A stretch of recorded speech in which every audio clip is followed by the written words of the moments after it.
We're going to catch up very quickly on our schedule because we have 15 minutes scheduled for opening remarks, and I'm going to make them as brief as is legally possible. Good morning. I'm Amy Gutmann. I am chair of the Presidential Commission on the Study of Bioethical Issues and president of the University of Pennsylvania.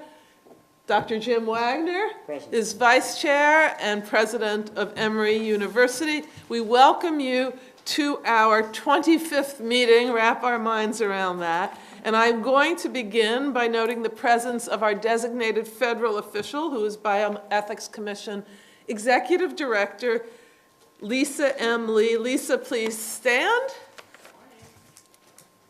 And yay!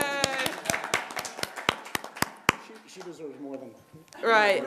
And I will explain how we take public comments. There are comment cards. Any staff member, raise your hand. Staff members have the cards. If anyone wants a card, just get one, write down your question or comment, and Lisa or staff member will bring them up, and time permitting, we will read and answer them. Even if time doesn't permit, we will read them and get back to you on them. Jim, would you like to say a few words? I think in keeping with your instructions, I'll keep them brief. First of all, welcome colleagues. Welcome to those who are visiting with us. The conversations today about the impact over time, and we hope into the future, on things like policy and practice and scholarship and public awareness of the work of these kind of commissions is an exciting topic to take on. So it's wonderful to be with you. Great. So we are preparing a report focusing on key aspects of something that's been central to every single one of our reports and meetings, and that is deliberation and education and bioethics. And that report will come out soon. And we've often also noted the need both for better and more deliberation on especially on controversial issues. That is more and more apparent in the environment in which we're living in, and we've tried to model that deliberation. We've also noted the need for the improvement of bioethics education, and we've developed many pedagogical materials to accompany our topical reports and highlight ethical themes across our reports. Our new report, which is going to come out later this month, will lay out a series of recommendations for advancing bioethics deliberation and education, including, I believe it's a 5-step program for deliberation on controversial issues. At today's meeting, we're going to expand and enrich the Commission's work, and we're going to do that not in preparation for another report, but rather to learn from advisory bodies past and present, domestic and international, with the goal of elucidating the impact of national ethics advisory bodies and to consider their future role. Since the 1970s, the U.S. has had a succession of national advisory bodies to provide President or Congress with expert advice on topics related to bioethics.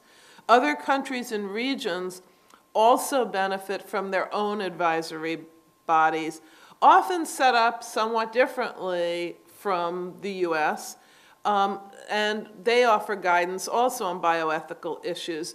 We as a commission have made a point of reaching out internationally and collaborating in many instances, and always we have asked for advice from international organizations and bodies, and many of us, if not all of us around this table, and those of us who couldn't join us, have actually participated in some international efforts. And that has been a sea change since the beginning of the first bioethics advisory body in the 1970s. There's also been a sea change in the development of science and technology. The field of bioethics was in its infancy, one might say, in the 1970s, and it's since expanded, and its resources are readily available, not only domestically, but internationally.